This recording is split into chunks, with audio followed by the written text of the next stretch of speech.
menjelaskan. Jadi sebelum kalian berberita harus ada judulnya terlebih dahulu. Dan gimana sih supaya kita tertarik membaca?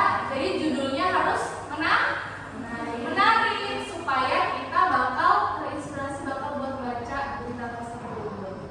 Yang kedua, mencari informasi dari berbagai sumber terpercaya. Jadi kalau buat berita harus jujur. Jadi sumbernya gimana? Isinya apa?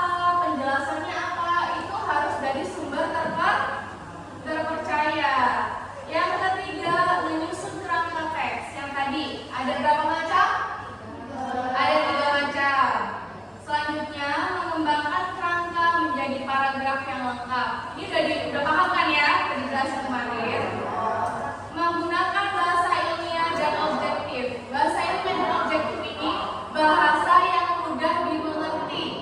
Bahasa yang dimana sehari-hari kita pakai tapi tetap ilmiah dan objektif.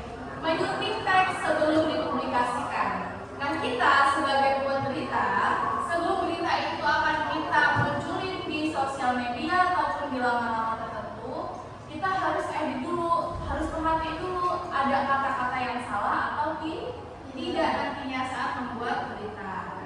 Nah, Ibu memberikan contoh yaitu fenomena alam.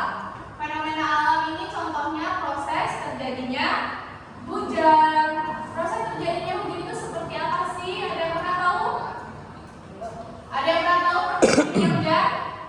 Loh, Ibu jelasin nih proses terjadinya hujan. Yang pertama, salah satu fenomena alam yang terjadi karena adanya siklus air di bumi. Kita sebagai manusia butuh air nggak? Butuh. Setiap hari air laut menguap. Jadi dari air laut menguap karena panas matahari. Setelah itu berubah menjadi uap air dan naik menjadi atmosfer. Atmosfer ini seperti awan. Awan kan?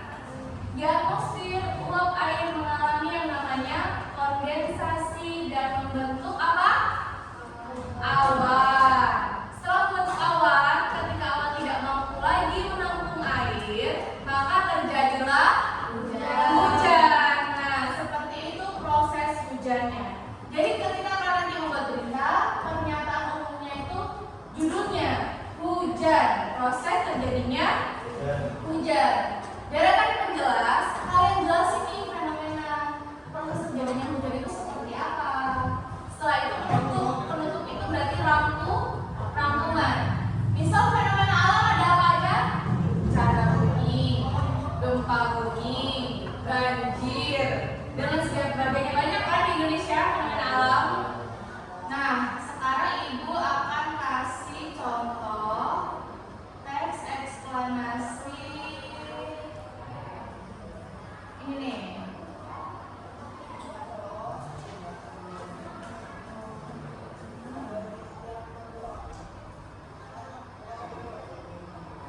Contohnya ya. Contohnya ada fenomena alam, sosial dan budaya kan. Ini gambar apa? Macet. Sering dijumpainya di perkotaan atau perdesaan? Perkotaan. Di desa nggak pernah macet ya? Ini gambar apa? Pabrik yang ada cerobong asapnya. Dampaknya buruk apa baik? Buruk. Kalau ini gambar apa? Gunung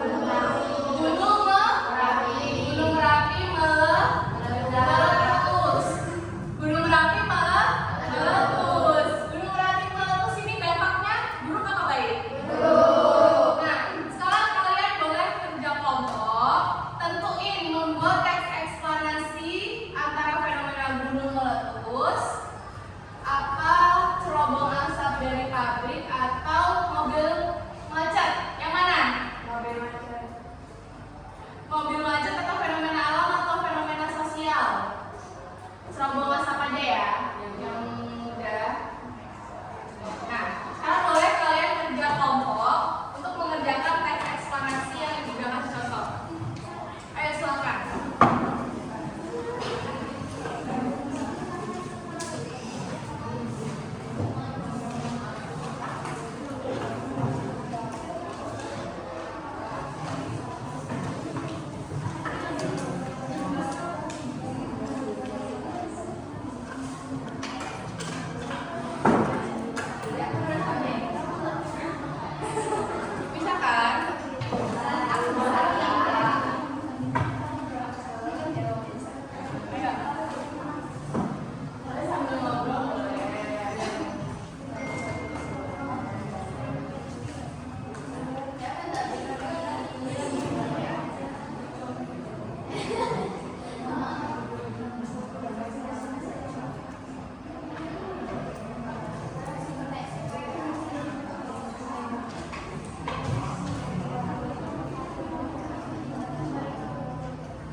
12.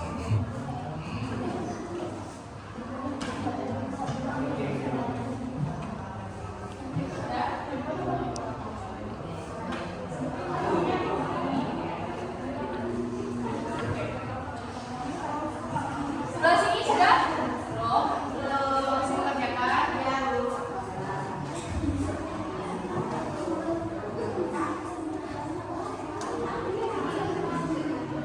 Tugasnya berkelompok, jadi mengerjakannya secara berkelompok ya.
Udah? Belum.